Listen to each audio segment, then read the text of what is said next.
शाम जिनकी नए झगड़ों में फसादों में कटी, रात बस खुदकुशी करने के इरादों में कटी। ऐसे कमबख्तों को मरने से बचा लूं तो हंसूं। भारत में रहना है तो भारत से प्यार करो, नहीं इस भारत से मुख मोड़ जाइए। जिस मुल्क के रिवाज रीति नीति हो पसंद, उस मुल्क से ही नेज नाता जोड़ जाइए। एक राजा ने मांग भरी फिर मेरा मस्तक फोड़ दिया। एक राजा ने मांग भरी फिर मेरा मस्तक फोड़ दिया।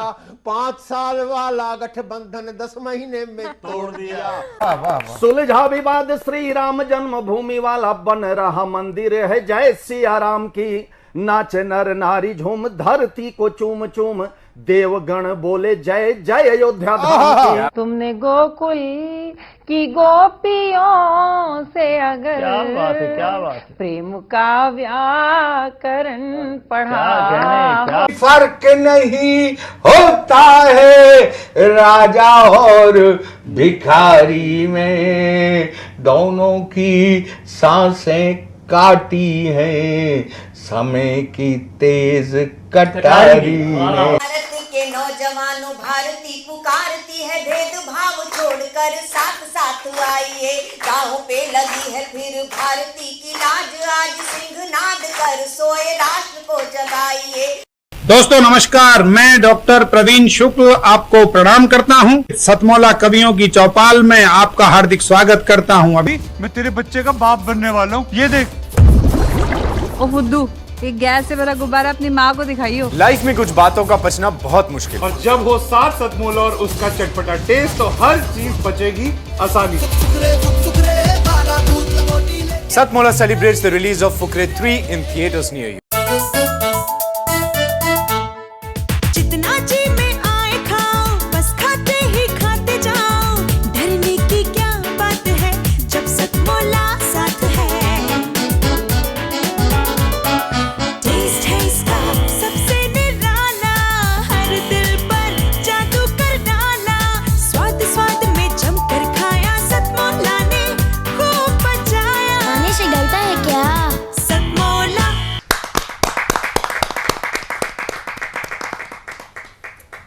सतमौला कवियों की चौपाल में सभी दर्शकों का हार्दिक अभिनंदन है। सतमौला कवियों की चौपाल आपकी अपनी चौपाल। सतमौला कवियों की चौपाल में आज हमारे साथ देश ही नहीं बल्कि अंतर्राष्ट्रीय स्तर पर जिन्होंने हास्य को पहचान दी, और वो भी जिस प्रकार श्रद्धेय दादा अल्लड़ बीकानेरी ने हास्य को गज़ल में पिरो करके प्रस्तुत करते थे, और उनके कई कालजयी गज़लें, कालजयी गीत आज हमारे सतमौला कवियों की चौपाल की एक अमूल्य निधि बन चुकी हैं। आज यदि अल्लड़ बीकानेरी जी के ऐसे चर्चित गीतों को कोई सर्च किया जाता है तो यूट्यूब पर या अलग जितनी भी लाइब्रेरियों में सतमौला कवियों की चौपाल के ही शो निकलेंगे।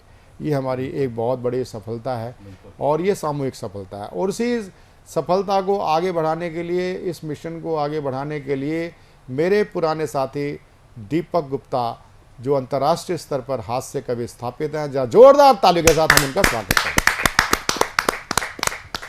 दीपक गुप्ता की कविताएं हास्य में चलते चलते चलते ऐसे पड़ाव पर पहुंच जाती हैं जहां पर आपको मर्म को छूते हुए वो उनकी कविता या गज़ल मार्मिक हो जाती है, आपको चिंतन करने पे मजबूर कर देती है।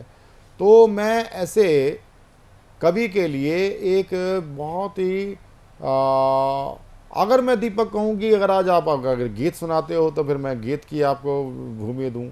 यदि आप आज पहले हास्य पढ़ना चाहते तो हास्य बताएं, आप जैसा चाहें। तो मैं तो ये चाहूँगा कि आज मैं आपको प्रारंभ आपको मैं एक विशुद्ध हास्य से करूँगा। कारण क्या कि मैं चावल की पतीली में से एक दाना दिखाना चाहता हूँ, फिर दूसरा दाना दिखाऊंगा, उससे आप पता चल जाएगा कि ये दीपक गुप्ता है क्या। तो दीपक गुप्ता है क्या, तो मैं राजा राजेंद्र राजा जी की चंद पंक्तियों के साथ मैं उनको आमंत्रित करना चाहूँगा कि हाई कमान ने, क्योंकि चुनाव के बयार चल रही है, अभी एक फेस हुआ है, अगला जब ये टेलीकास्ट होगा तो हो सकता है 4 जून तक रिजल्ट आ चुके होंगे, लेकिन राजनीति किस प्रकार के रंग दिखती है, दिखाती है कि हाई कमान ने भैया जी को पार्टी से निकाल दिया, यानी कि हीरे को कांच समझ नाली में डाल दिया। पर भैया जी ने भी हार ना मानी, झट पान की दुकान लगा ली। ये देख मेरी धर्मपत्नी बड़े दुखी स्वर में बोली, देखो जी भैया जी पहले अपनी सत्ता कोठी बंगला कार से चलाते थे और आज पान की दुकान चला रहे हैं। मैंने कहा रे बेवकूफ, ये पहले भी चूना लगाते थे और आज भी चूना लगा रहे हैं। आइए चूना लगाइए दीपक गुप्ता जी। आइए कुछ पारिवारिक संदर्भों की बात कर ली जाए कि रामायण में एक पात्र था बाली। रामायण में एक पात्र था बाली, वो था इतना शक्तिशाली कि कोई भी उसके पास आता था तो उसका आधा बल बाली में चला जाता। रामायण में एक पात्र था बाली, वो था इतना शक्तिशाली कि कोई भी उसके पास आता था तो उसका आधा बल बाली में चला जाता था। मैं भी जब अपनी पत्नी के सामने जाता हूं बहुत घबराता हूं, मेरा दिल थरथराता है और मेरा भी आधा बल न जाने किधर चला जाता है। मेरा भी आधा बल न जाने किधर चला जाता है। फिर मुझे ध्यान आता है कहीं ऐसा तो नहीं कि कलयुग में बाली ने घरवाली का अवतार ले लिया, कि कलयुग में बाली ने घरवाली का अवतार ले लिया हो, ये अवतार भी मेरे ही घर लिया हो। फिर ध्यान आता है कि पत्नी पति का बल नहीं हरती, बल्कि हर विपरीत परिस्थिति में उसे बल देती है। नारी पूरे परिवार की समस्याओं का हल देती है। बहुत अच्छे, बहुत अच्छे, बहुत अच्छे, बहुत हल देती है। हालांकि नारी शक्ति के बारे में कुछ भी कहूं, आजकल नारियों ने बड़ी तरक्की की है। मैं कई बार कहता हूं कि आकाश की ऊंचाई हो या सागर की गहराई, आकाश की ऊंचाई हो या सागर की गहराई, महिलाएं सफलता के झंडे चारों ओर गाड़ाई। सफलता की राहों पर कई पुरुष रह गए अभागे, महिलाएं निकल गई आगे, कई तो इतनी आगे निकल गई भाई आज तक लौट के घर ही नहीं आई। तो इतनी भी आगे मत निकल जाना, तरक्की जरूर करते रहना। और आजकल क्या है, मैं देखता हूं रोजमर्रा अखबारों में प्रेम प्रसंग और लव जिहाद और पता नहीं क्या क्या, लेकिन आजकल प्यार रह नहीं गया साहब। अच्छा, मुझसे भी किसी ने कहा, बोले दीपक भाई, और जैसा प्रवीण भाई ने भी कहा कि गजलों में हास्य पिरोने की कोशिश, तो मैं बताऊं प्यार, मुझसे किसी ने कहा कि दीपक जी आपने कुछ गजल में प्यार के बारे में कहा हो तो कहना। मैंने कहा आपने को प्यार करने में इतना शब्द खर्चने नहीं आते, अपन तो दो टूक बात करते हैं कि दिल जिगर गुर्दा कलेजा, दिल जिगर गुर्दा कलेजा सब तेरा है तू ही ले जा। दिल जिगर गुर्दा कलेजा सब तेरा है तू ही ले जा, खर्च जो तुझ पर किए हैं मेरी जान वो पैसे दे जा। अब मैं जिनको सतमोला कवियों की चौपाल में जिनको मैं आमंत्रित करना चाहता हूं, वह होते हैं देश के सुप्रसिद्ध, देश के ही नहीं बल्कि विदेशों में भी जिनकी ख्याति है, ऐसे किशोर अवस्था से, यानी कि आप बाल व्यास पीठ के आप उस पर पीठ पे रहे हैं, तब से आप भागवत कथा और राम कथा, शिव पुराण, इन सब कथाओं के माध्यम से आप सनातन की ध्वजा को आप फहरा रहे हैं और आप अपनी कथाओं के माध्यम से अनेक सामाजिक संदेशों को भी आप रखते हैं। और सबसे बड़ी बात यह है कि जब आपका मेरा परिचय संबंध हुआ, वो ये हुआ कि आपने इतने बड़े प्रमुख संत होने के बावजूद भी आपने साहित्य परिषद संचालित सतमोला कवियों की चौपाल को आपने बहुत अपना आशीर्वाद प्रदान किया, स्वयं आगे बढ़ करके। आज भी ऐसा होता है कि जब भी आप दिल्ली होते हैं तो आपका मुझसे तुरंत संपर्क होता है कि प्रवीण जी मैं आपके शो पर आना चाहता हूं। तो और सबसे बड़ी बात है कि आप एक बहुत ही श्रेष्ठ कवि हैं, साहित्यिक कवि हैं। एक मंच कवि की बात नहीं कर रहा, मैं साहित्यिक कवि हैं। तो मैं ऐसे एक कवि मना आचार्य प्रवर बाल व्यास वेदांश महाराज जी को आमंत्रित करता हूं, आप अपना इसी प्रकार का कवित्व आज सतमोला कवियों की चौपाल को प्रदान करें। बाल व्यास वेदांश जी। आप सभी को जय श्री राम। मैं आपको बताने का प्रयत्न करूंगा कि आजकल जो भी कुछ तथाकथित लोग, जिन्हें रामचरितमानस तो छोड़िए, वाल्मीकि रामायण तो छोड़िए, राम के शब्द रूप का भी ज्ञान नहीं है, वे लोग भी राम की जीवनी पर टीका टिप्पणी करते हैं, राम जी पर प्रश्न चिन्ह उठाते हैं। तो मैंने बहुत पहले लिखने का प्रयत्न किया था और इसमें कोई विशेष छंद की प्राधान्यता नहीं है, न कोई रस की प्राधान्यता है। यहाँ पर एक भक्त के भाव की प्राधान्यता है कि राम के चरित्र की विचित्रता के ज्ञान विना, राम के चरित्र की विचित्रता के ज्ञान विना प्रश्न चिन्ह व्यर्थ और अनर्थ परिचायक है। कर रहे समानता प्रभु की जीवनी से धूर्त, कर रहे समानता प्रभु की जीवनी से धूर्त, ऐसे ही गर्दभों को कहते नालायक हैं। पैर धरे इस धरा पे थूकते वे आसमां पे, पैर धरे इस धरा पे थूकते वे आसमां पे, हाय ऐसा कर क्या आकाश का बिगाड़ते, रूप गीदड़ों सा जिनका दृष्टि गिद्ध के सदृश, ऐसे धूमकेतु धर्म हेतु दुखदायक हैं, ऐसे धूमकेतु धर्म हेतु दुखदायक हैं। तो ये बहुत सामान्य शब्द, बहुत वर्षों पूर्व की रचना थी मेरी। आप सभी को ज्ञात है कि श्री अयोध्या धाम में राजा राम अपने दिव्य विग्रह के साथ विद्यमान है। तो मेरा प्रयत्न रहेगा कि आप सभी को मानसिक रूप से श्री धाम अयोध्या के विशेष आकर्षण का दर्शन कराया जाए और किंचित शब्दों में ही मैं प्रयत्न करूंगा कि आप सभी को अयोध्या धाम की यात्रा कराई जाए। सर्वप्रथम हम लोग अयोध्या धाम में श्री सरयू मैया का दर्शन करेंगे, क्योंकि कई वर्षों के बाद ये समय आया है। जो सरयू महमज्जन करहीं, जो सरयू महमज्जन करहीं, पाप ताप सबही प्रभु हरहीं, पाप ताप सबही प्रभु हरहीं। हनुमत दर्शन अघ अघमर्षण, हनुमानगढ़ी का दर्शन करें। हनुमत दर्शन अघ अघमर्षण, कनक भवन जन मन आकर्षण, कनक भवन जन मन आकर्षण।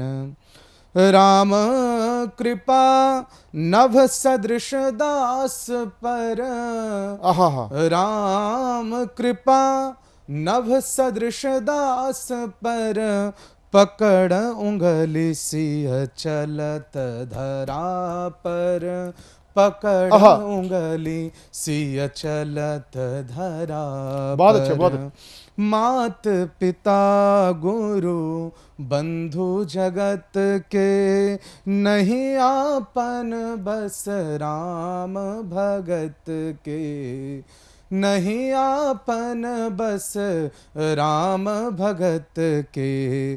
कहत दास वेदांश रमैनी, कहत दास वेदांश रमैनी, अवधवास साकेत निसैनी, अवधवास साकेत निसैनी। आज विशेष कार्यक्रम में मैं सबसे पहले बुलाना चाहता हूं उत्तराखंड के श्रीनगर गढ़वाल से पधारे हुए देश के सुप्रसिद्ध व्यंग्यकार नीरज नैथानी जी को। आप सबकी जोरदार तालियों के माध्यम से धन्यवाद अवस्थी जी। व्यंग की बात है तो एक मैंने विषय उठाया है जी। आपने सुना होगा कि जो लोग सेवानिवृत्त हो जाते हैं, पेंशन के लिए बैंक में जाते हैं, तो बैंक वाले उनसे बोलते हैं कि जीवित होने का प्रमाण पत्र मंगाइए। वाह वाह वाह वाह वाह, बहुत सुंदर। तो मेरे मस्तिष्क में यह विचार उत्पन्न हुआ कि जो व्यक्ति स्वयं चला गया पेंशन लेने की, वो प्रमाण पत्र कहां से लाएगा जीवित होने का। तो मैंने यहां से व्यंग उठाया। देखिएगा आप कि बैंक अधिकारी ने पेंशन धारक से जीवित होने का प्रमाण पत्र मंगाया तो अगला चक्राया। बैंक अधिकारी ने पेंशन धारक से जीवित होने का प्रमाण पत्र मंगाया तो अगला चक्राया। बोला आपको हर काम में अड़ंगा लगाने की आदत हो गई है, अच्छे खासे आदमी से सबूत मांगते हैं, ये तो हद हो गई है। बैंक अधिकारी ने कहा हमारी मजबूरी है, नियमानुसार ये प्रमाण पत्र जरूरी है। माना आपका दिल धड़कता है, दिमाग चलता है, पर बिना कागज के बैंक आपको मरा समझता है। वाह, बहुत सुंदर, बहुत सुंदर। माना आपका दिल धड़कता है, दिमाग चलता है, पर बिना कागज के बैंक आपको मरा समझता है। पेंशन धारक लौटकर आया, अपने दोस्त को बताया, ये बैंक वाले भी अजब हो गए हैं, इनके काम करने के तरीके गजब हो गए हैं, हाजिर को नाजिर नहीं जानते, अच्छा खासा जिंदा हूं जिंदा नहीं मानते। क्या बात है। दोस्त ने कहा ठीक ही तो है, सारे देश में अराजकता व्याप्त है, लेकिन तुम्हारी संवेदना समाप्त है। बहुत सुंदर, बहुत सुंदर। सारे देश में अराजकता व्याप्त है, लेकिन तुम्हारी संवेदना समाप्त है। और जब ये सिले हुए ओंठ लिए शोषित पीड़ित से रह सकते हो, तो स्वयं को जीवित कैसे कह सकते हो? हाय हाय हाय, क्या बात है, बहुत सुंदर, जिंदाबाद। भ्रष्टाचार घूसखोरी के बड़े बड़े मामले तुम्हें नहीं खटकते, सही तो है, मुर्दों के दिल नहीं धड़कते। क्या बात है। भ्रष्टाचार घुसखोरी के बड़े बड़े मामले तुम्हें नहीं खटकते, सही तो है, मुर्दों के दिल नहीं धड़कते। जिंदा हो तो जिंदा दिली का कोई सबूत बताओ, कोई धड़कता किस्सा बताओ। बताओ कभी किसी भूखे को दिया खाना, या पिलाया किसी प्यासे को पानी, या घायल पड़े राहगीर अनजान को किया रक्तदान, बचाई किसी की जान। कोई ऐसा किस्सा सुना सकते हो, जिंदा दिली का सबूत बता सकते हो? बहुत सुंदर, बहुत सुंदर। आंधी में गिरे कितने छप्पर उठाए, आंधी में गिरे कितने छप्पर उठाए, किसी जरूरतमंद के कितना काम आए, या कभी किसी जुल्म के खिलाफ आवाज लगाई, किसी गरीब के आंसू पोछे मेरे भाई। कोई ऐसा किस्सा सुनाओ, जिंदा दिली का सबूत बताओ। बहुत सुंदर, बहुत सुंदर। सच तो है मेरे दोस्त, हमारी संवेदनाएं सो चुकी हैं, अनुभूतियां खो चुकी हैं।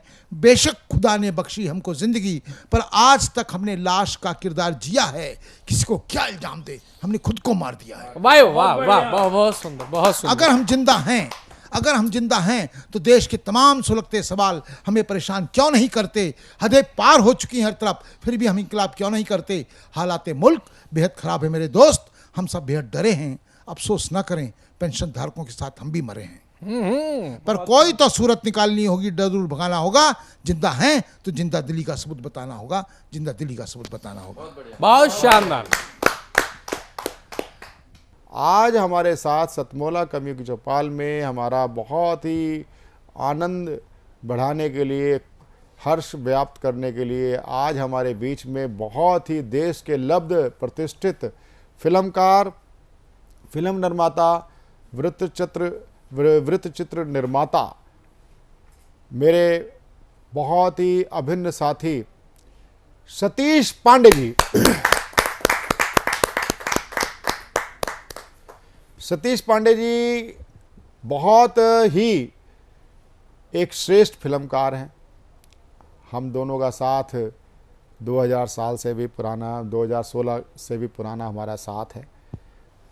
एक सतीश जी की सबसे बड़ी उपलब्धि जो मेट्रो के जनजीवन पर आपने बनाई है, कई डॉक्यूमेंट्रीज और कई, एक सबसे बड़ी बात है कि अभी हाल में ही पिछले जो नेशनल अवार्ड्स हुए हैं उसमें सतीश पांडे जी की दिल्ली मेट्रो पे बनाई गई डॉक्यूमेंट्री को सर्वश्रेष्ठ डॉक्यूमेंट्री का अवार्ड मिलाया जाए। जोरदार तालियों के साथ हम उनका अभिनंदन करते हैं।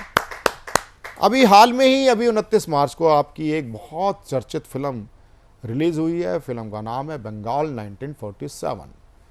बंगाल 1947 देवेंद्र नाथ मंडल जी जो बंगाल के थे, बाद में विभाजन के बाद वो पाकिस्तान के कानून मंत्री भी बने, लेकिन उनका मोह भंग पाकिस्तान से हुआ, वो फिर वापस भारत में आ गए। लेकिन उनके एक छोटी छोटी एक भूलों के कारण देश का इतिहास एक बहुत रक्त रंजित हो गया। एक सीधे उस रक्त रंजित एक दृश्य को भी उन्होंने एक बहुत प्यारी सी एक प्रेम कथा के रूप में उन्होंने उसका प्रदर्शन किया।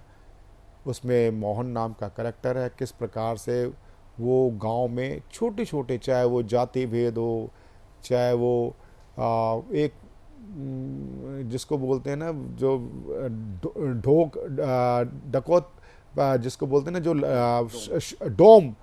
डोम जाति के लोगों के साथ उनका किस प्रकार से उनको पढ़ाना, ये करना। और आपने, सबसे बड़ी बात है कि आपने इस फिल्म में जिस प्रकार से न्यू कमर्स को आपने मौका दिया, आपने उनसे काम जिस प्रकार से लिया, और एक सफल फिल्म बन पड़ी। इसके लिए हम बात करते हैं सबसे पहले सतीश पांडे जी का, एक बार दोबारा हार्दिक स्वागत है। तो सतीश पांडे जी, मैं आपसे जानना चाहता हूं कि आप, सबसे पहले मैं आपके जानना चाहता हूं, प्रारंभ आपका हम लोग से हुआ, तो हम लोग से आप कैसे जुड़े, आपका हम लोग में आपकी क्या भूमिका थी? सतीश पांडे जी बताएं। सबसे पहले मैं आभार व्यक्त करता हूं आपका कि इतने पॉपुलर शो सतमोला कवियों के उस पर आपने मुझे बुलाया और मौका दिया कि मैं अपने बारे में कुछ कह सकूं। मैं रहने वाला नागपुर का हूं, बचपन से नागपुर में रहा और यहाँ पे जब मैं आया तो स्कूलिंग यहाँ पे की, लेकिन बचपन से ही मेरी एक हॉबी थी फोटोग्राफी। और फोटोग्राफी का इतना शौक था कि स्कूल में, कॉलेज में, फोटोग्राफी क्लब में मैं हमेशा जुड़ा रहता था। तो मैंने सोचा क्यों ना इस हॉबी को मैं अपना प्रोफेशन बना दूं। और ये सबसे बड़ी बात होती है कि जिस चीज़ की आपकी लाइकिंग होती है, अगर उसी को आपने प्रोफेशन बना लिया तो उसमें मज़ा कुछ और ही आता है। तो इस तरह से मैंने जब ग्रेजुएशन करके मैं चाह रहा था कि पूना फिल्म इंस्टीट्यूट में मेरा एडमिशन हो जाए, तो मैंने परीक्षा दी, इंटरव्यू के लिए गया, लेकिन इंटरव्यू में सिलेक्ट नहीं हो पाया। तो कोई बात नहीं, उसके बाद एक और कॉलेज था, सेंट जेवियर्स कॉलेज बॉम्बे में, वहाँ पे मैंने एक कोर्स किया और उसके बाद चाहता था कि मैं बॉलीवुड में काम करूं, लेकिन पिताजी, हमारे माताजी ने कहा कि नहीं भाई, अब बॉम्बे बड़ा गंदा शहर है, आप दिल्ली आके ही कुछ करो। तो दिल्ली आके मैंने शुरुआत की।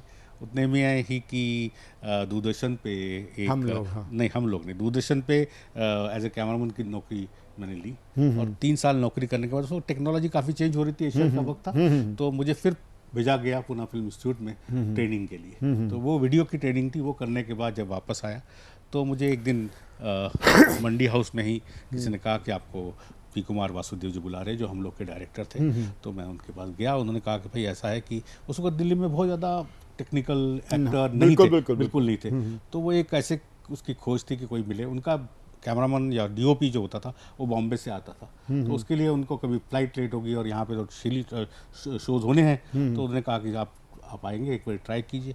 तो मैंने फिर शुरुआत की। तो करीब 156 एपिसोड होते थे, उसमें से करीब 150 एपिसोड मैंने लगातार करीब 1.5 साल 2 साल ये हम लोग का पूरा छायांकन as a chief cameraman DOP मैंने किया और बड़ा मज़ा आया। इतनी सारी कहानियाँ, इतनी सारे उसके किस्से हैं, क्योंकि हम लोग ऐसा एक सीरियल था जो एक परिवार की तरह सब, बिल्कुल हर परिवार में, मतलब मैं जब घर अपने वापस जाता था तो लोग मेरे लिए इंतजार करते थे कि भाई ये बता दो कल क्या होने वाला, दादी की डेथ होगी, ये तो नहीं होने वाला, ऐसा तो नहीं होने वाला। तो एक रास्ते खाली होते थे जब हम लोग आता था, तो उससे बड़ा एक वो मिला। और हम लोग करने के बाद मेरे पास फुर्सत ही नहीं थी। सतीश जी, मुझे ध्यान आता है हम लोग का, क्योंकि जिस टाइम हम लोग सॉफ्ट ऑपेरा शुरू हुआ था उस समय मैं खुद गांधर्व महाविद्यालय से मैं संगीत विशारद का मेरा 2nd ईयर था। उस समय पूरी हम लोग की टीम कोरस जो सॉन्ग होता था ना, उसके लिए उनको लिए कंपलसरी था कि वो करना। तो वो गांधर्व विद्यालय में चाहे वो सीमा भार्गव हो, चाहे वो आसिफ शेख हो, हाँ, ये सब सारे लोग आते थे। तो उनसे मेरा भी परिचय हुआ। फिर बाद में फिल्म में हमारे साथ अजीज कुरैशी वगैरह सारे जो इंस्पेक्टर खान वगैरह बनते थे, सब मिलना जुलना हुआ। और वो एक बहुत, मतलब मैं जहाँ तक मानता हूँ कि वो आपकी लाइफ का माइलस्टोन रहा है। बिल्कुल माइलस्टोन रहा है। और लाइफ का एक ऐसी स्थिति थी कि मतलब वो परिवार ऐसा बन गया था। पूरे करीब हम 40 लोग थे, जो एक्टर हो गए, टेक्नीशियन हो गए। तो ऐसा लगता था कि पूरा परिवार है। और मतलब शाम को 4 बजे हम मंडी हाउस से चलते थे, उस वक्त मेटाडोर चलती थी। मेटाडोर से लेके स्वामी धीरेन्द्र ब्रह्मचारी का स्टूडियो होता था उन दिनों, गुड़गांव में। काफ़ी बड़ा स्टूडियो होता था, योग के लिए वो स्टूडियो नहीं था, लेकिन उस वक्त हम उसको यूज़ करते थे। बहुत बड़ा स्टूडियो था। अच्छा, हम लोग की शूट वहाँ पे होती। अच्छा। और ये आज जानकारी अलग मिली आज। तो 7 बजे शूट शुरू होता था, रात के 12-1 बजे 2 बजे तक अलग अलग किस्से, मतलब सीन्स जितने भी होते थे वो शूट कर। पहले शो जो था वीक में एक बार ही बनता था, लेकिन इतना पॉपुलर हुआ कि इसको दूरदर्शन ने कहा, नहीं, इसको सरकार ने कहा कि इसको हफ्ते में 3 बारी कीजिए। और उसमें बहुत सारे, आप अगर देखें तो इतना पॉपुलर हो गया था, उसके द्वारा बहुत सारे सोशल मैसेजेस देने की कोशिश की। बिल्कुल बहुत सारी सोशल मैसेजेस दिए कि परिवार में क्या होना चाहिए, एक संयुक्त परिवार में कैसी कैसी प्रॉब्लम्स आती है और इसे कैसे उलझो, क्योंकि ज़्यादातर उस वक्त एक संयुक्त परिवार। सतीश जी, ये तो मैं वाकई में कहते हैं। इसके बाद आप अगला आपका पड़ाव क्या रहा? जैसे ही हम लोग शूट किया तो मेरे पास बहुत सारा काम था, मतलब 30 दिनों में 60 दिनों का काम था, इतना काम था। तो मुझे नौकरी छोड़नी पड़ी और फिर काफ़ी काम किया मैंने 1-2 साल। लेकिन उसके बाद एक ऑफ़र और मिला, मास कम्युनिकेशन सेंटर खुल रहा था जामिया में, तो वहाँ पे मैंने अप्लाई किया और उसके द्वारा मुझे एज अ लेक्चरर और सिनेमेटोग्राफी का वो दिया गया पद। तो वहाँ मैंने करीब 5-6 साल काम किया और काफ़ी स्टूडेंट्स को पढ़ाया। मतलब आपकी फर्स्ट डॉक्यूमेंट्री कौन सी रही? अच्छा, फर्स्ट डॉक्यूमेंट्री जब छोड़ा मैंने तो सबसे पहले मुझे डॉक्यूमेंट्री मिली सेंट्रल रोड रिसर्च इंस्टीट्यूट की। तो ऐसी डॉक्यूमेंट्रीज काफ़ी शुरू हुई और उसके बाद मैंने काफ़ी यूनिसेफ और WHO के लिए काफ़ी सारी डॉक्यूमेंट्रीज बनाया। कुछ लोग तो मुझे कहते थे जच्चा बच्चा फिल्म मेकर अब क्योंकि इतनी सारी बच्चों के ऊपर और इतनी सारे मैंने डॉक्यूमेंट्री, लेकिन उसके बाद थोड़ा थोड़ा और भी कई तरह की डॉक्यूमेंट्री बनाई।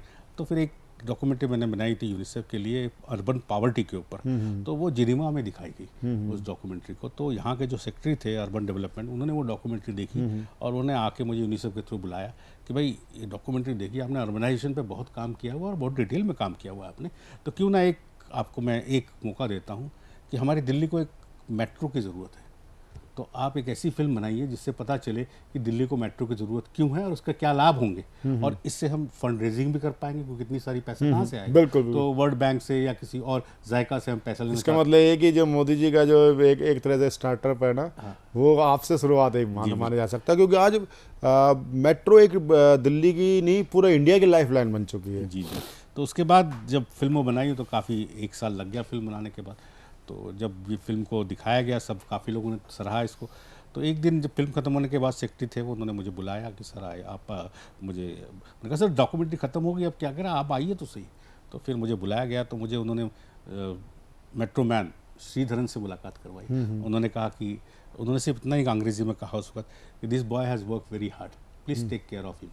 तो उसके बाद श्रीधरन साहब के साथ कम से कम मैंने 15 या 20 साल जब तक वो रहे, और अब भी मेट्रो का काफ़ी काम करता हूँ। तो अब मैं मेट्रो मैन फिल्म मेकर हो गया हूँ और मुझे इसके लिए मतलब 2 नेशनल अवार्ड मिल चुके हैं। 2011 में मुझे एक फेज़ 1 का नेशनल अवार्ड था, उसको मिला, और अभी हाल ही में फेज़ 3 के ऊपर प्रेसिडेंट का नेशनल अवार्ड मिला। और मैं बड़ा खुश हूँ और बड़ा अच्छा लगता है। मैं सिर्फ नाम बोल ली दिल्ली मेट्रो, बल्कि लखनऊ, मुंबई, पुणे, नागपुर, सब जगह के मेट्रो के लिए फिल्में बनाता हूँ। अभी जो दिल्ली मेरिट बन रही है या बुलेट ट्रेन बन रही है, ये सब के मैं वो करता हूँ। तो एक तरह से मज़ेदार, लेकिन एक हो क्या रहा था कि ये मेट्रो का काम चल ही रहा है, लेकिन कोविड का टाइम था। तो कोविड टाइम में हम खाली थे, काफ़ी खाली थे। तो मेरे बेटा जो था वो हम लोगों का ऑफिस बॉम्बे में वो संभालता था, वो भी यहाँ आया हुआ था। तो उनके दोस्त थे एक आकाश आदित्य लामा, तो उनका कोई प्ले एडिट करना था। तब खाली बैठे, मैंने कहा चलो आकाश जी आप आ जाइए, हम प्ले एडिट करते, कुछ तो टाइम पास हो ना। तो वो प्ले देखा तो मेरे बेटे ने कहा कि पापा इसके ऊपर फीचर फिल्म बनाते हैं। तो हम तीनों की तिगड़ी बनी और हमने कहा नहीं, बंगाल 1947। तो बंगाल 1947 की शुरुआत हुई। तो ये इसका पहला टाइटल एक प्ले था जिसका नाम था शबरी का मोहन। तो ये कहानी ऐसी, एक्चुअली इसका जो एक तरह से जो थिएट्रिकल जो नाम था वो शबरी का मोहन। ओके। उसको हमने चेंज किया क्योंकि फिल्म के लिए कुछ और भी चीज़ें चाहिए होती हैं। जरूरत होती है। एक ये प्रेम कथा तो है, लेकिन साथ राष्ट्रभक्ति की भी एक भावना इसमें है। प्रेम कथा है और राष्ट्रभक्ति भी है इसके अंदर। तो ये 1947 की कहानी है जिसमें कि एक विलेज जो ना उसको पता नहीं था कि वो हिंदुस्तान में रहेगा या पाकिस्तान में रहेगा, तो वहाँ पे एक लव स्टोरी थी और एक ऊंची जात वाले लड़के और मोहन और एक नीची डोम की बेटी शबरी, उसकी कहानी थी। तो इसके द्वारा हमने काफ़ी सोशल मैसेजेस डालने की कोशिश की है। ये सिर्फ एक आम फिल्म नहीं है जो आपको कमर्शियल फिल्म है जो पैसे कमाने के लिए हमने बनाई है, पर इसको हमने बनाया काफ़ी सोशल मैसेज। बड़ा हाईली रिस्क लिया आपने। मैं पूरी फिल्म आपने स्पेशल कुछ हटके कर, जिंदगी में कुछ हटके करने की हमेशा आदत रही है मुझे। तो हो सकता है मैं सफल हूँ या ना हूँ, लेकिन मैं हटके कुछ काम नहीं सफल तो कह रहा है सतीश जी। आपकी वो फिल्म बहुत कुछ कहती है जी। तो उसमें हमने दिखाया कि लड़कियों को पढ़ाना चाहिए, छोटी जाति बड़ी जाति नहीं होती, और भी कई पॉलिटिकल वो थी जो हमको लगा कि उस वक्त उसमें 2 सुंदर गाने अभिषेक ने पूरा जो है अभिषेक रे जिन्होंने गुलजार की एल्बम बनाई, बहुत शानदार, उन्होंने बड़ा कर्णप्रिय। मैं उनको करीब 25 साल से जानता हूँ, वो बड़े बड़े फिल्मों की करती है। मैंने कहा मेरे पास पैसा नहीं है भाई, तुझे करना है। उन्होंने कहा मैं सतीश जी आपके लिए करता हूँ। तो उन्होंने पूरा म्यूज़िक दिया और बहुत अच्छी फिल्म निकल के आई है। अभी देखते हैं इसको किसी OTT प्लेटफॉर्म पर डालने की कोशिश कर रहे हैं हम लोग, हो सकता है भगवान के द्वारे तो सफल रहेंगे। नहीं, एक तो मैं सबसे बड़ी बात है कि आकाश आदित्य जी का डायरेक्शन, और सबसे बड़ी बात है कि मैंने पूरी फिल्म में स्क्रीनिंग आपके देखी, इसमें फिल्म को देखा तो इसमें जो वाकई में जो प्लेबैक सिंगर जो आपने लिए वो भी बड़ा शानदार, गाने के जो बोल हैं बड़ा वो भी शानदार, और सबसे बड़ी बात है कि जो आपका जो फिल्म का नायक है ना मोहन, वो जिस ढंग से बिक, तो वो भी बच्चा बिल्कुल नया लिया आपने अंकुर और माम को, और बच्चों से तो मैं नहीं मिला, अंकुर से मैं खुद मिला। ये आपने इन बच्चों को कैसे चयन कैसे करा? सबसे पहले मैं तारीफ करना चाहता हूँ आकाश जी की रिसर्च, क्योंकि इतनी बड़ी फिल्म बनाने के लिए आपको रिसर्च चाहिए और वो भी ऑथेंटिक चाहिए। उन्होंने कई डॉक्टर अंबेडकर की किताबें पढ़ी, कई सारी किताबें पढ़ी, उसके बाद इसको स्क्रिप्ट में ढाला गया। जहाँ तक ये था कि अब हम दूसरी प्रॉब्लम ये आ रही थी कि भाई 1947 एक पीरियड फिल्म है, अब इस पीरियड को 1947 को कैसे दिखाया जाए। हम बंगाल गए, हम काफ़ी जगह गए, तो हमें छत्तीसगढ़ में कवर्धा के पास ऐसी एक जगह मिली, क्योंकि क्या हुआ कि जब पार्टीशन बांग्लादेश का पार्टीशन हुआ तो काफ़ी बंगाली लोग वहाँ से छोड़ के छत्तीसगढ़ में आ गए थे, तो वो अभी तक उनके पुराने घर हैं, अभी तक वहीं रहते, तो हमने उसी लोकेशन को चूज़ किया। अब जहाँ तक कास्टिंग की बात है, हमने मोहन जो इसका कैरेक्टर लिया है अंकुर, वो फिल्म इंस्टीट्यूट से पास आउट है, तो उस टेस्ट लिया तो बहुत अच्छा लगा। फिर हमने एक हीरोइन को भी मतलब नायिका के लिए रोल के लिए किया था, लेकिन समहाउ वो 1-2 दिन शूटिंग करने के बाद उसका वो फिट नहीं लगी, तो एक लोकल बंदी वहाँ से राजनांदगांव से थी, बहुत अच्छी सुरभि करके एक बच्ची थी, तो वो बिल्कुल कैरेक्टर में हमने लिए और उसने बहुत अच्छा रोल किया। और एक खुशी की खबर ये है कि जैसी ये फिल्म की उसको पूना फिल्म इंस्टीट्यूट में एडमिशन मिल गया। मतलब ये बहुत ही कम होता है कि बहुत अच्छा कि पूना फिल्म इंस्टीट्यूट जैसी जगह में एडमिशन मिल जाता, इस फिल्म की वजह से उसको एडमिशन भी मिला। और बाकी नायक जो आपने देखा होगा खसरा में लगान में थे, वो थे मानिक शाह थे, तो वो अच्छे रोल किए लोगों ने और अपने दिल से काम किया और पूरी मेहनत से शिद्दत से हमने 30 दिन की पूरी शूटिंग की है। करीब 80 लोगों की टीम थी हमारी, तो सबका आना जाना खाना पीना रहना। नहीं, मैं जो आपने कुछ जगह स्पेशल स्क्रीनिंग की, मुझे उस फिल्म की जो सबसे बड़ी उपलब्धि है कि आज ये तो मानते हैं कि ट्रेंड बन गया। ट्रेंड इसलिए बना है कि सरकार की ऐसी फिल्मों के प्रति सकारात्मक दृष्टि।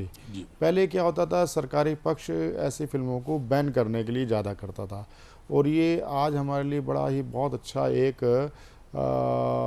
उर्वरा ज़मीन बन चुकी, जिसको बोलते हैं ना बिल्कुल, कि अब ऐसी फिल्मों की डिमांड भी बढ़ी है, लोग देखना भी चाहते हैं ऐसी फिल्मों को। जी, मैं आपको क्योंकि मैं और प्रवीण जी करीब ऑलमोस्ट 2016 के बाद मैं 2014 से हूँ। हमारा फिल्म फेस्टिवल होता है गोवा में, सबसे इंटरनेशनल फिल्म फेस्टिवल, तो मैं कई उनकी समितियों में जूरी में रह चुका हूँ, तो हमें कई फिल्में देखने का मौका मिलता है। जैसे प्रवीण ने कहा कि भाई दिन में 4-4, 5-5 फिल्में देखने पड़ते हैं, किसी भी कंट्री में भाषा भी समझ में नहीं आए फिर भी सबटाइटल से, और वो फिल्में देख के काफ़ी आपको एक तरह से एनर्जी आ जाती है। तो ये एक दिल में तहाई की फिल्म बनानी चाहिए, चाहे कैसी भी हो, तो बस उसी की एक उत्पत्ति थी और हुआ। और आप हमारे शो पे आए सतीश जी, आपको कैसा लगा? ये नए बच्चों को आपने सम्मानित किया, कोई पूरे भारत से देश भर से लोग आते हैं, और इस टीवी शो का जो एक पैटर्न ये है कि हमने उस जैसे आपकी यात्रा है वही यात्रा लगभग उस जैसी अपनी है कि जब हमारे पास इतने संसाधन भी नहीं थे तो हमने इसको शो को शुरू किया, और उस समय मोबाइल युग नहीं था, ना फेसबुक था, ना व्हाट्सएप था, और केवल एक सिंपल एक कॉल हुआ करती थी। कॉल भी मेरे ख्याल से 32 रुपये आउटगोइंग और 16 रुपये इनकमिंग होती थी। उस युग में हमने ये शो शुरू किया था, और आज हमारा 15,000 से ऊपर। ये बहुत बड़ी उपलब्धि है प्रवीण जी की, ये जो अपना सतमोला कवियों का सम्मेलन है, ये आज 2 दशक से ज़्यादा चल रहा है। नॉर्मली हर सीरियल या हर कोई धारावाहिक जो है एक एक आध साल के ऊपर नहीं जाता, लेकिन आपकी हिम्मत है जो आपने कंटिन्यू नहीं, किया ये 20 साल पूरे से। टीम की हिम्मत पूरे है। टीम की, देखो कोई भी काम टीम के बगैर नहीं होता, एक अकेला आदमी कुछ नहीं, एकला चलो नहीं चलता यहाँ पे फिल्म मेकिंग में या पूरे टेलीविज़न इंडस्ट्री में आपको एक टीम को साथ लेके चलना पड़ता है। और आपने ये बहुत अच्छा किया कि करीब 20 सालों से और 15,000 कवि आपके साथ जुड़े हुए हैं और आप यंग लोगों को वो चीज़ें सुनाते हो, दिखाते हो जो खुद उनकी कलम चलती है और लिखना शुरू करती है। मैं आपको दोबारा बता रहा हूँ कि आपको बहुत बहुत बधाई और इस काम को जारी रखिए। आप में वो शक्ति है, आप में वो लगन है जो आप ये कर सकते हैं। हार्दिक आभार। एक्चुअली क्या है सतीश भाई कि ये एक बहुत बड़ी बात है कि आपकी भी विनम्रता है कि आप एक इतने छोटे से शो पर हमारे बच्चों को उत्साह बढ़ाने के लिए, इनक्रीज करने के लिए आप हमारे बीच में आए। आपका हार्दिक आभार, धन्यवाद।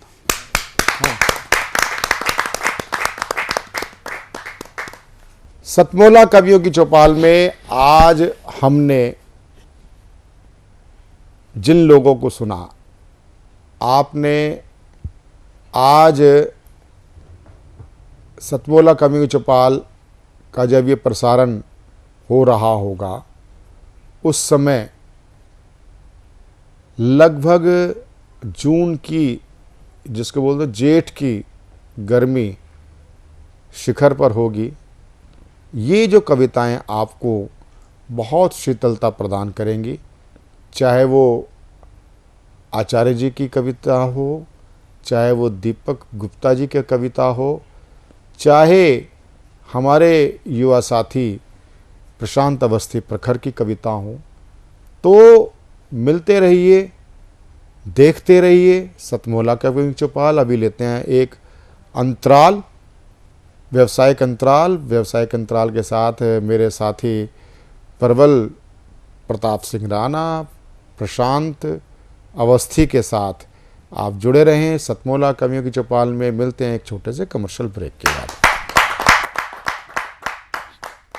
मैं तेरे बच्चे का बाप बनने वाला हूँ, ये देख। ओ फुद्दू, एक गैस से भरा गुब्बारा अपनी माँ को दिखाइयो। लाइफ में कुछ बातों का बचना बहुत मुश्किल और जब हो साथ सतमोला और उसका चटपटा टेस्ट तो हर चीज बचेगी आसानी से। Satmola celebrates the release of Fukre 3 in theaters near you. CM साहब, हमारे 30 विधायक अपोजिशन पार्टी में चले गए, अब आप सीएम नहीं रहे।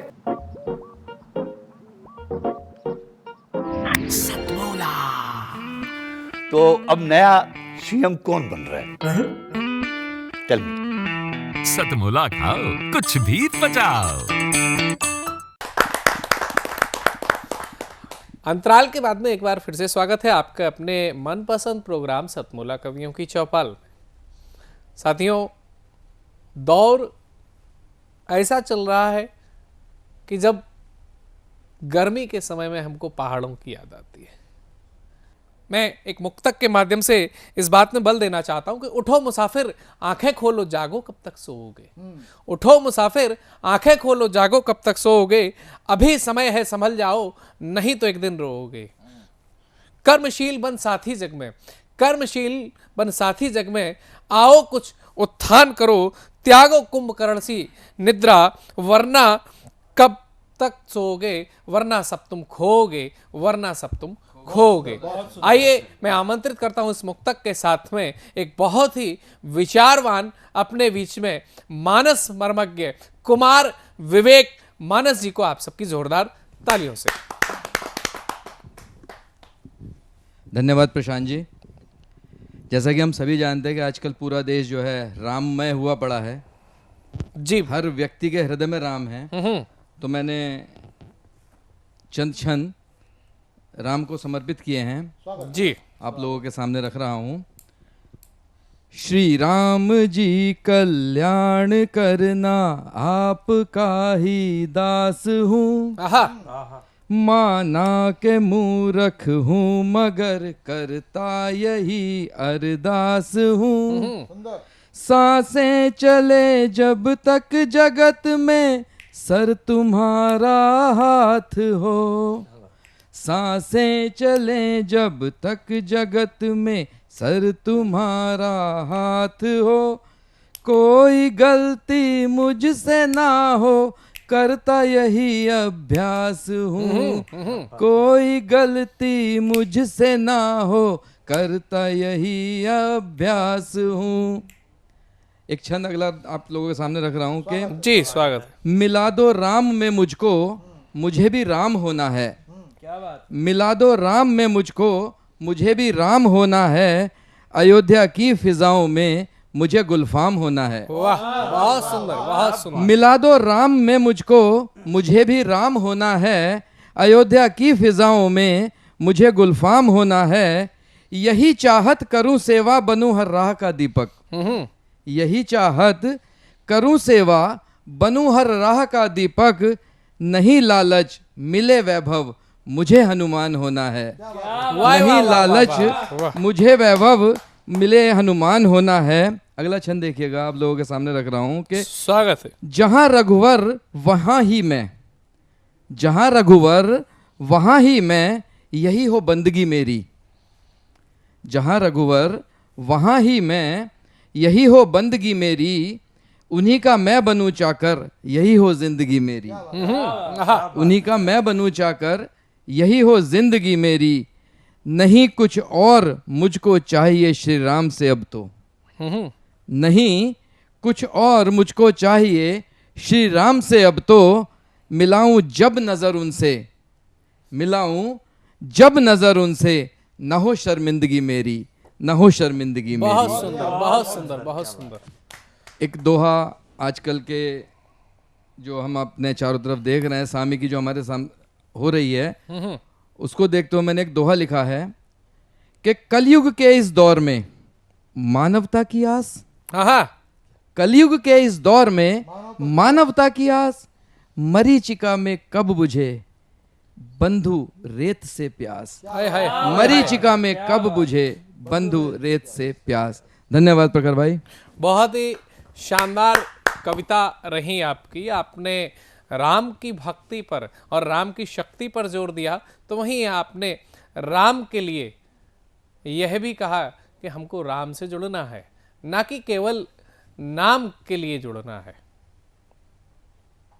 शायद आपने उस तरह के लोगों को भी देख रखा होगा जो राम नाम के सहारे सिर्फ और सिर्फ अपने आप को आगे बढ़ाने की चेष्टा करते हैं।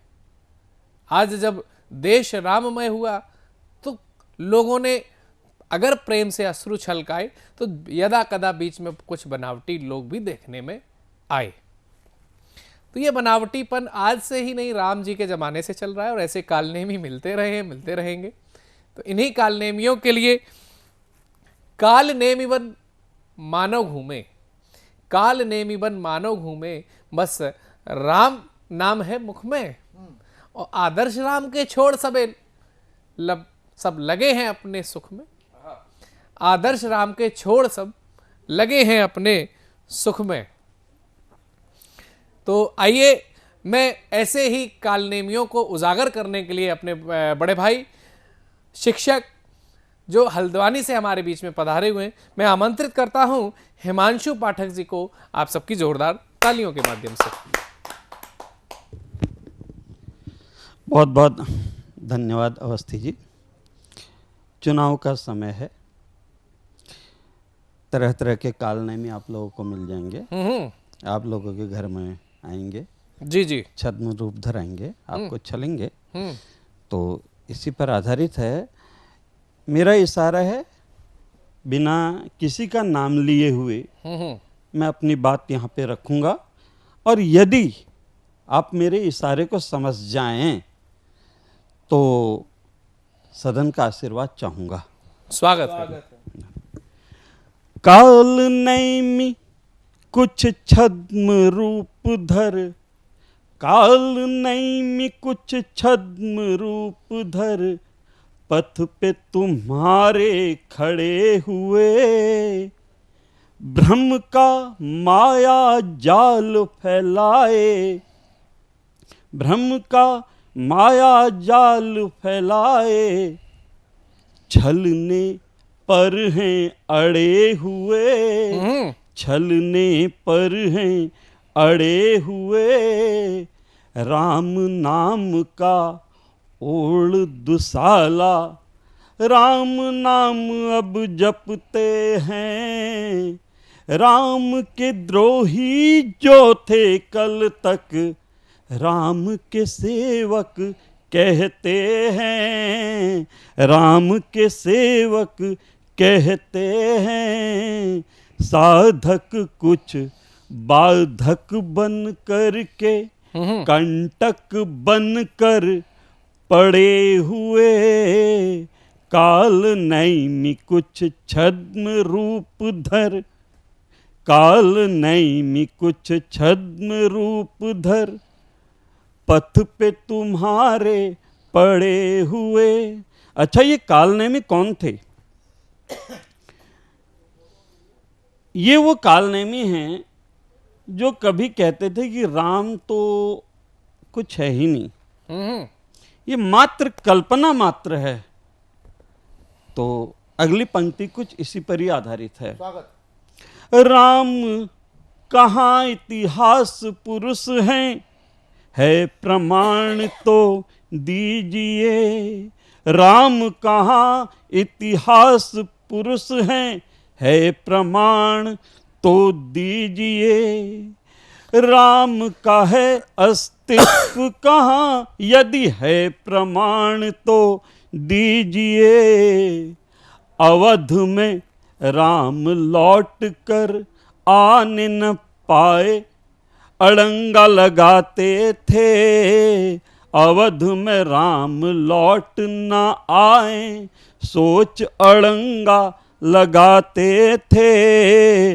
भव्य राम का बनना पाए, भव्य राम का बनना, भव्य राम का भवन न बन पाए, ये यत्न कर जाते थे। आज वही खुद को जन जन में राम पुजारी कहते हैं। सच्चे राम भक्त हैं जो उन्हें व्यापारी राम का कहते हैं, व्यापारी राम का कहते हैं। तो मित्रों, मैंने अपनी बात तो कह दी, अब आपको विवेकवान बनना है, हनुमान की तरह विचारवान बनना है। विभीषण और रावण के मध्य के अंतर को समझना है। ये मेरा अनुग्रह है, चयन आपका आज का ये निर्णय कल को इतिहास पुनः फिर बनना है। आने वाली पीढ़ियां तुम पर गर्व करें या शर्मिंदा हों, इसका निर्णय आज मित्रवर आज अभी तय करना है, आज अभी तय करना है, आज अभी तय करना है। बहुत बहुत धन्यवाद, नमस्कार।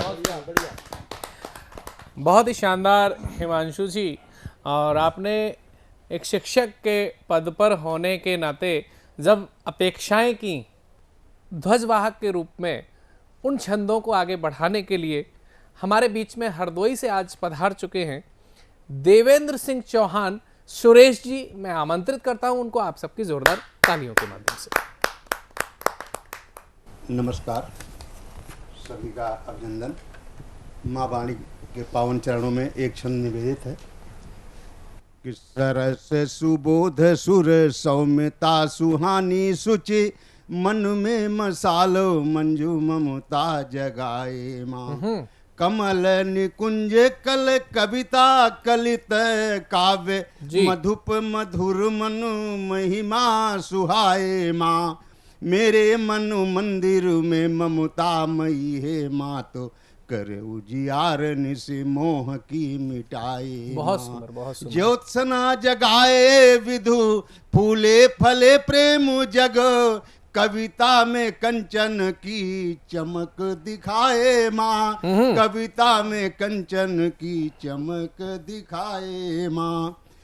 एक इतिहास से लेते हैं जी। पंडित राम प्रसाद बिस्मिल और अशफाक उल्लाह खां, दो जी। चरित्र एक छंद के माध्यम से, आप देखें, आप सब प्रबुद्ध वर्ग बैठा हुआ है, कि बार बार रोक टोक करिए न अशफाक, तेरे मेरे रास्ते अलग देख लीजिए, जूझना फिरंगियों से शिशुओं का खेल नहीं, और धार तलवार की सलाह नेक लीजिए, और बांध कर शीश पर निकला कफन यह, चीर कर आत्मा में देश देख लीजिए। बहुत सुंदर। कि भावुक हो अशफाक, कहा सुन मेरी बात, राष्ट्र यज्ञ हेतु लिख शीश एक लीजिए, राष्ट्र यज्ञ हेतु लिख शीश एक लीजिए। एक छंद, चूंकि मेवाड़ प्रताप पुस्तक हमारी प्रकाशित हो चुकी है, उसका एक छंद निवेदित करते हैं। जब बेटी चंपा वहां जंगल में है और बाल चपल स्वभाव से राणा प्रताप से पूछती है कि आप कैसे राजा हैं जी, तुतली भाषा में प्रयोग है। हाँ हाँ। कि तुम कैसे लाजा बापू भागे बन घाती फिलो, तुम कैसे लाजा बापू भागे बन घाती फिलो, खाने को न लोती मिले पीने को न पानी है, तुम कैसे लाजा बापू भागे बन घाती फिलो, खाने को न लोती मिले पीने को न पानी है, छिंगा छन ताजू नहीं काछे कुछ गुफा छेज, नित कौलो भागो चलो जहां बची नानी है, कि चिलकुट पटु धाले बनी महारानी खली, और छत्रु ललकार ते तो छिपतु भवानी है, अब ये जन्म भूमि दलच मिलेंगे कैसे, अब ये जन्म भूमि दलच मिलेंगे कैसे, मालहू मलेक्ष तब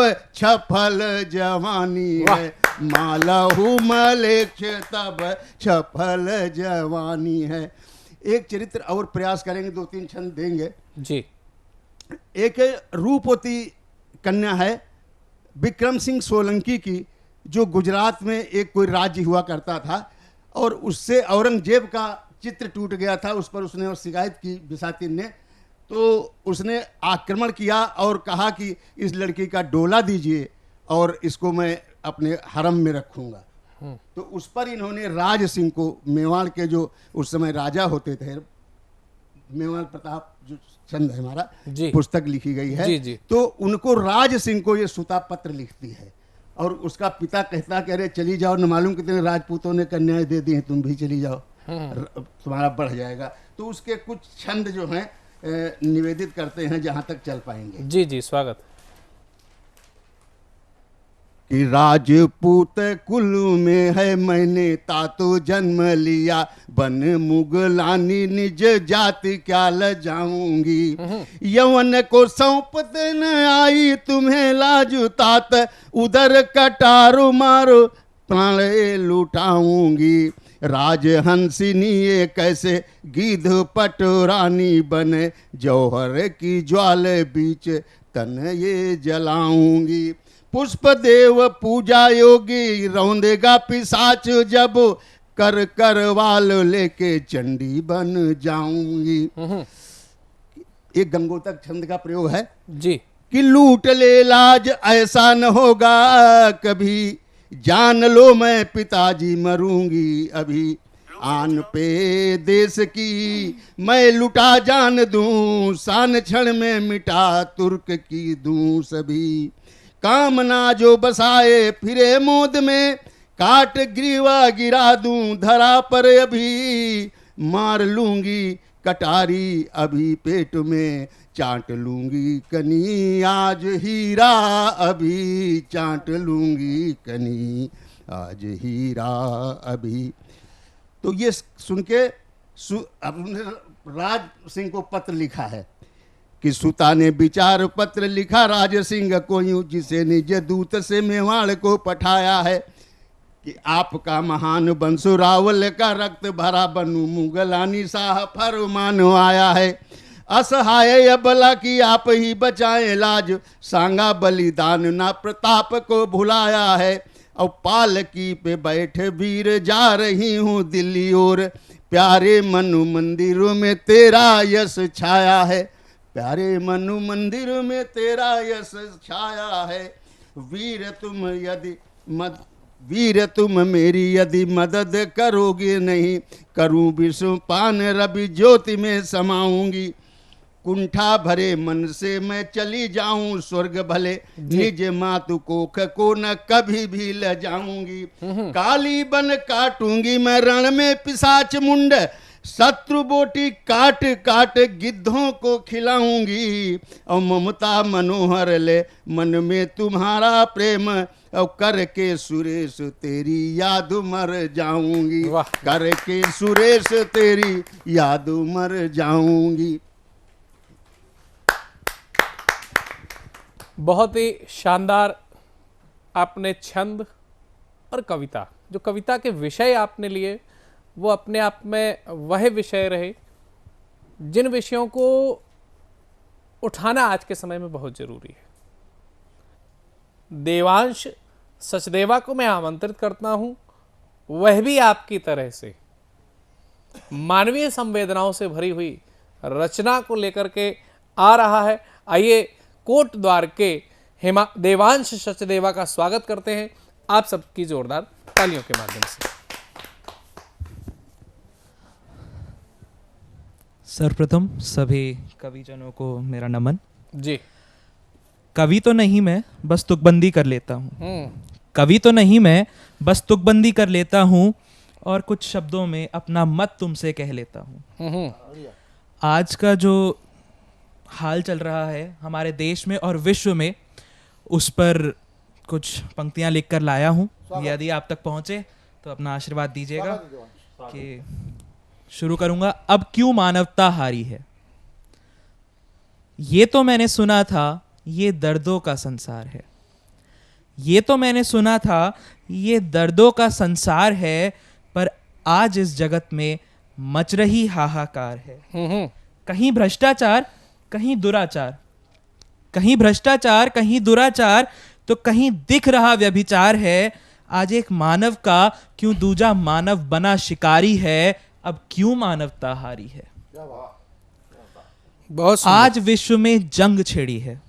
अभी हाल ही में हमारे पास कई उदाहरण हैं, चाहे आप यूक्रेन का उदाहरण ले लीजिए, रूस का ले लीजिए, और इजराइल का जो अभी 2 दिन पहले ही ईरान के साथ युद्ध शुरू हुआ है, तो उस पर कहूँगा कि आज विश्व में जंग छिड़ी है, शांति भावना भंग हुई है। अब जनता भी देखो तंग हुई है, और जो अभी हमास और इजराइल का युद्ध हुआ था उसमें अभी तक की जो संख्याएं हमारे पास हैं कि 34,000 लोगों का कत्ल हुआ है। तो उस पर था कि अब जनता भी देखो तंग हुई है और खून से धरती रंगी है। कैसा आया ये समय अत्याचारी है, अब क्यों मानवता हारी है। बहुत सुंदर। और हम सभी यहाँ पर देवभूमि उत्तराखंड से आते हैं, तो वहाँ पर हम सब ने देखा है हमारी पहाड़ों की भूमि है, और पहाड़ बहुत काटे भी गए हैं। अभी हाल ही में जोशीमठ में जो आप लोगों को देखने को मिला, तो वो यही जो मानव ने करा है प्रकृति के साथ, ये उसी का परिणाम है। तो उसी पर अगले कुछ वे हैं कि पेड़ों को हमने काटा है, पहाड़ों को मारा चाटा है। पेड़ों को हमने काटा है, पहाड़ों को मारा चाटा है, और कूड़ा वो तो हर कहीं ही बांटा है। कूड़ा वो तो हर कोने में बांटा है, और जब बात प्रदूषण की आए तो क्यों छा जाता सन्नाटा है। देखो अब आई मानव जीवन के पतन की बारी है, अब क्यों मानवता हारी है। और जब पर्यावरण से खेल किया है, इस प्रकृति के साथ जो आप खिलौने की तरह खेल रहे हैं ना, तो जब पर्यावरण से खेल किया है, लगता था जब तुमको ये मानव का अधिकार है, लगता था जब तुमको ये मानव का अधिकार है, इसी सोच से निश्चित हुई तुम्हारी हार है।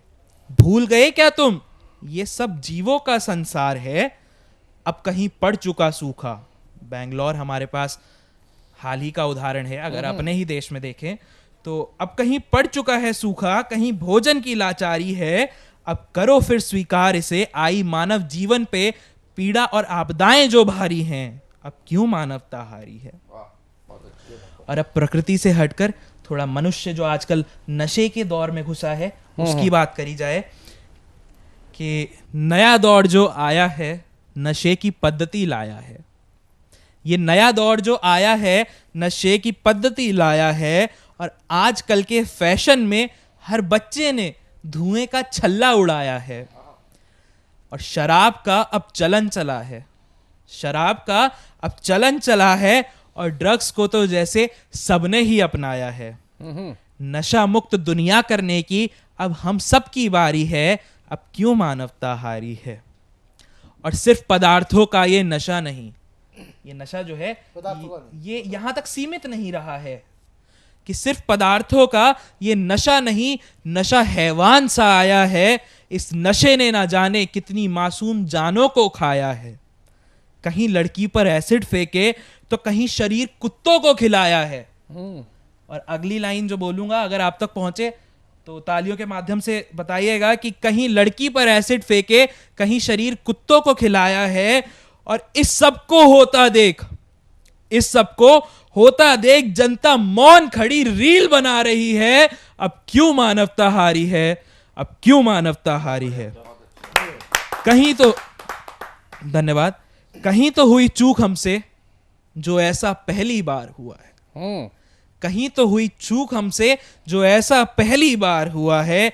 संस्कारों पर प्रहार हुआ है और आदर्शों का संहार हुआ है। संस्कारों पर प्रहार हुआ है, आदर्शों का संहार हुआ है। एक दूजे से लड़ रही आज ये दुनिया सारी है। शायद इसीलिए आज मानवता हारी है, शायद इसीलिए आज मानवता हारी है। बहुत धन्यवाद। बहुत ही शानदार विपिन देवांश सचदेवा, आपने बहुत ही शानदार कविता पढ़ी और आपने कहा कि मानवता क्यों हारी है। मैं समझता हूं कि जब आप जैसे युवा इन प्रश्नों को उठाने लगे तो कहीं ना कहीं भारतीय संस्कृति ये कहना ही चाहेगी कि अभी नहीं हारी है। हाँ, कष्ट आ सकते हैं, विपदाएं आ सकती हैं, अपराधों की संख्या बढ़ सकती है, लेकिन जब तक संस्कारवान परिवार जीवित हैं कोई कभी भी प्रभावी नहीं हो सकता है। एक अकेला काफी है 100 झूठों को हराने के लिए।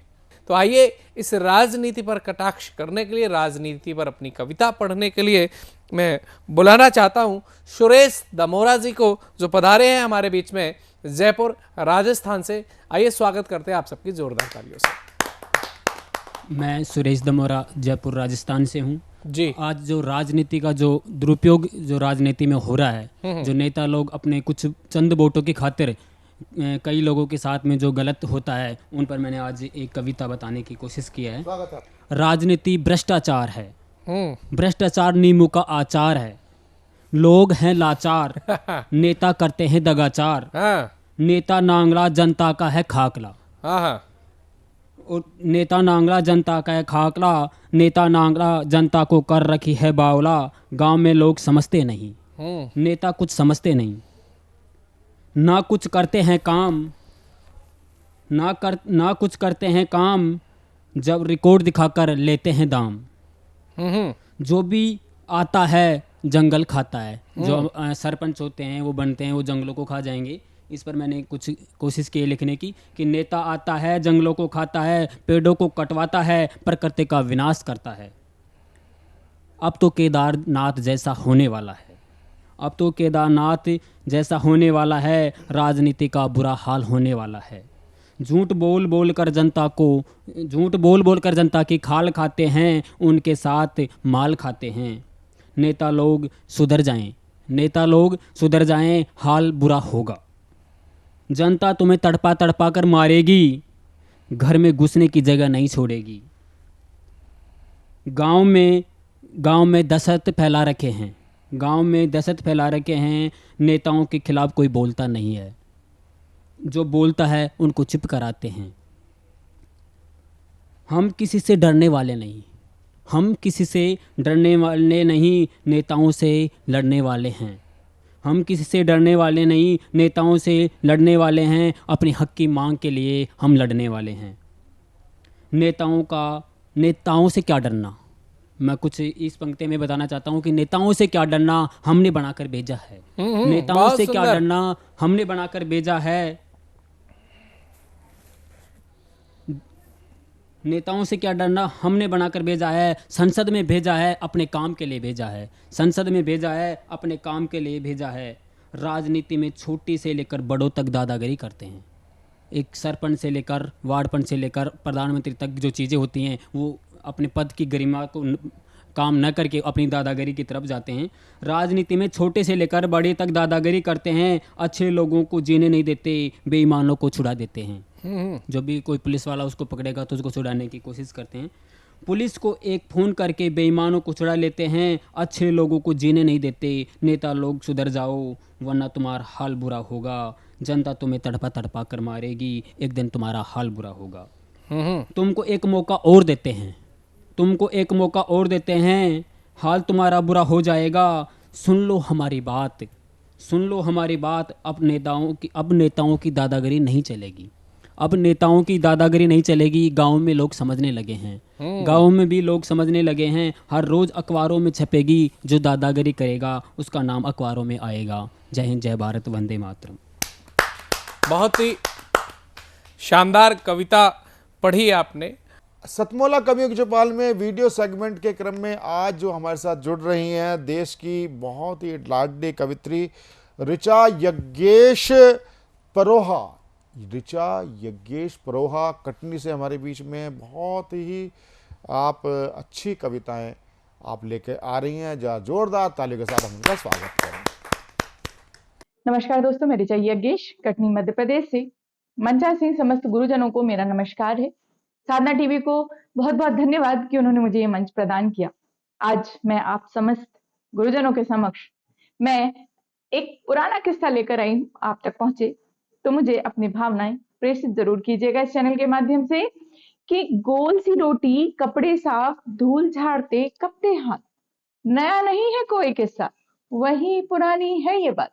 और जब इस किस्से पर परिवार समाज का सहयोग एक लड़की को एक बहू को मिलता है तो उसकी भावनाएं किस तरह से अभिव्यक्त की जाती हैं, जरा गौर से सुनिएगा कि आज देखो सुबह सुबह पन्ने पलटती हुई ख्वाहिशों की चादरें झटकार चली आई हूँ, फिर ख्वाब हाथ लिए अपनों को साथ लिए, देखो देखो साथ से मैं साथ ढूंढ लाई हूँ, कुछ को अटक गई खुद से भटक गई, देखो देखो साथ से मैं साथ ढूंढ लाई हूँ, साथ जिनका मिल रहा है उनका तो साधुवाद, जो विरोध हो रहा दुआएं साथ लाई हूँ। आगे की कुछ पंक्तियों का मर्म गृहिणी बहुत अच्छे से समझेंगी कि थक रही थी बैठे बैठे ढेरों जिम्मेदारियों से, खुद की भी थामी आशा निराशा छोड़े आई हूँ, खुद का जो खुद से ही ठाना है इरादा, अब शब्दों से भावों का तमाशा छोड़े आई हूँ, शब्दों से भावों का तमाशा छोड़े आई हूँ।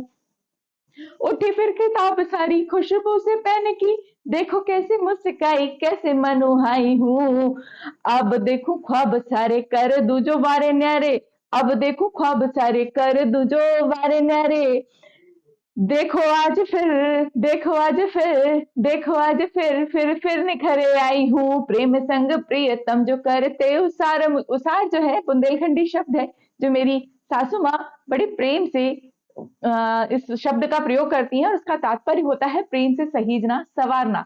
तो प्रेम संग प्रियतम जो करते उसार, मुझे उनका आभार संसार फिर सजाई हूँ, उनका आभार संसार फिर सजाई हूँ। बात प्रेम की हुई है तो चंद पंक्तियां प्रेम की तरफ से भी प्रेषित करती हूँ। उम्मीद करती हूँ अब तक पहुंच रही होंगी कि होती हूँ पुनर्काश। सुनिएगा श्रीमती अपने श्रीमान से किस तरह से अपने प्रेम की अभिव्यक्ति करती है कि होती हूँ पुनः खास, प्रतिभा को निखारते हैं, सम्मान वाले ताज से मुझको संवारते हैं, पुरुष के पौरुष से पिता को उभारते हैं, करते हैं बराबर मुझको उबारते हैं, तराशते जो मुझ में कीमती उन्माद उछल जाता है, उसी क्षण इश्क आपसे कुछ ज्यादा हो जाता है। सुनते हैं ना, इश्क कुछ ज्यादा हो जाता है कि जब भी, अब कुछ पंक्तियां पुरुष की तरफ से प्रेम की अभिव्यक्ति, सामान्यतः पुरुष अपने प्रेम की अभिव्यक्ति नहीं करते, बट उनकी भावनाओं को मैंने शब्दों में पिरोने की कोशिश की है।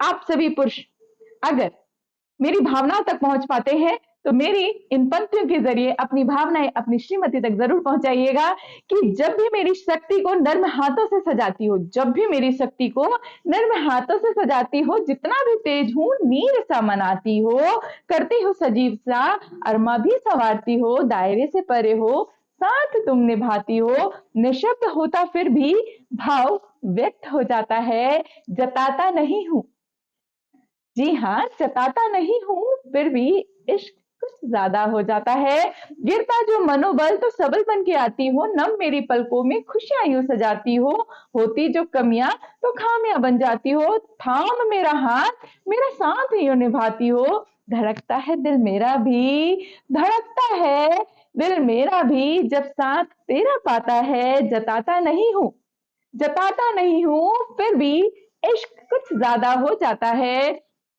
थकता तो मैं भी हूं, कभी तुम भी थक जाती हो, सुनिएगा कि थकता तो मैं भी हूं, कभी तुम भी थक जाती हो, फिर भी खुद को छोड़ प्याला मुझ तक सरकाती हो, भोर से सांझ तक तुम तो अपनी उलझनों में होती, मेरे ही अपनों में देखो मुझे खास बनाती हो। देखो शादी के बाद ऐसा नहीं है कि केवल महिला का सम्मान बढ़ता है, पुरुष भी अपने परिवार में एक नए स्तर को प्राप्त कर लेता है। तो मेरे ही अपनों में देखो मुझे खास बनाती हो, समझती हो बातें वो नन्ही जो दिल समझ नहीं पाता है। शिकायतें सारे परिवार वालों की, ये कुछ समझता नहीं, किंतु शादी के बाद वो सारी चीजें समझने लगता है कि समझाती हो वो बातें भी नन्ही, दिल जो समझ नहीं पाता है, बस उस क्षण इश्क कुछ ज्यादा हो जाता है, इश्क कुछ ज्यादा हो जाता है। मैं तो गंभीर जरा गर्म सी ताशीर वाला, धीर धर तुम ही तो तकदीर बदल जाती हो, होती है ख्वाहिश की बुन लूं मैं शब्दों को। जी हाँ, वो भी एक कवि बनना चाहता है, किंतु होती है ख्वाहिश की बुन लूं मैं शब्दों को, ठहरा सा सोच में मैं और तुम पहल कर जाती हो, होती नाराज कि मुझे कुछ समझ नहीं आता है, गुस्से से तमाती तुम और उस क्षण उम्र भर तुम्हें सताने का वादा हो जाता है, जान मेरी इश्क उस वक्त कुछ ज्यादा हो जाता है, इश्क कुछ ज्यादा हो जाता है। धन्यवाद दोस्तों मुझे सुनने के लिए। मेरी पंक्तियां अगर आप तक पहुंचती है तो मुझे चैनल के माध्यम से, अपने कमेंट के माध्यम से अपना आशीर्वाद प्रेषित जरूर कीजिएगा। मैं ऋचा यज्ञेश।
जो सतमोला कवि चौपाल आज इतना आगे वटवृक्ष बन चुका है आप सभी के मंगल कामनाओं सहयोग के कारण, उसके जड़ में हैं वो हैं हमारे सतमोला कवियों चौपाल के प्रायोजक श्री अनिल कुमार मित्तल जी, जो सतमोला के एमडी भी हैं और चेयरमैन हैं।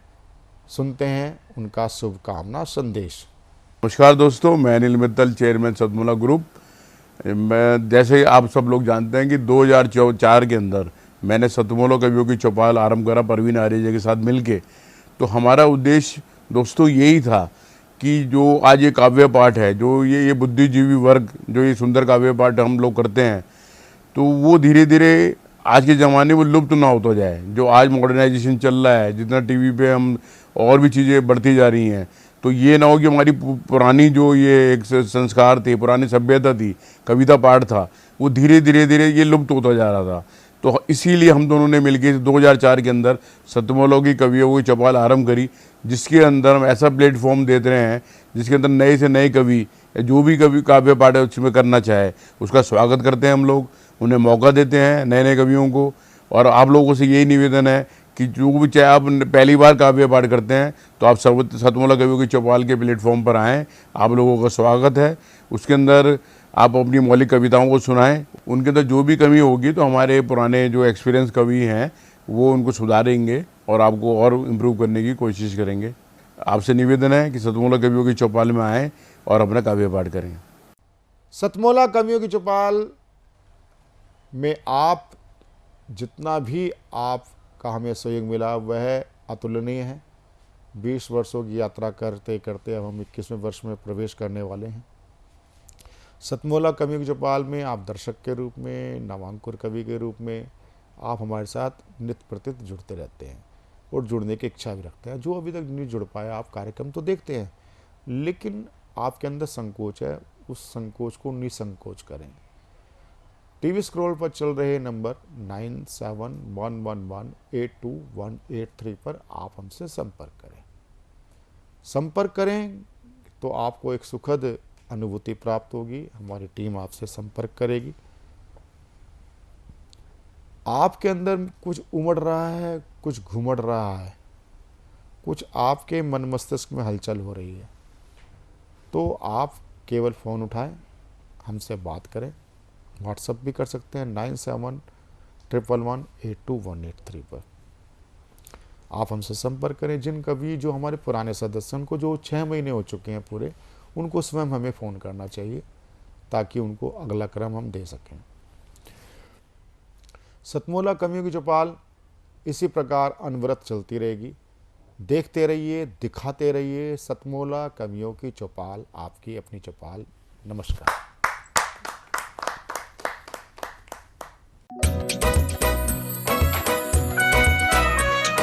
हर पल मस्ती और रंगीन विद सतमोला नमकीन, इससे बेटर है नथिंग। सतमोला नमकीन डिफरेंट टेस्ट है बेमिसाल, पनीर भुजिया भी कमाल, इसके टेस्ट के सब शौकीन। हाँ सतमोला नमकीन, सतमोला स्वीट्स एंड नमकीन, इससे बेटर है नथिंग।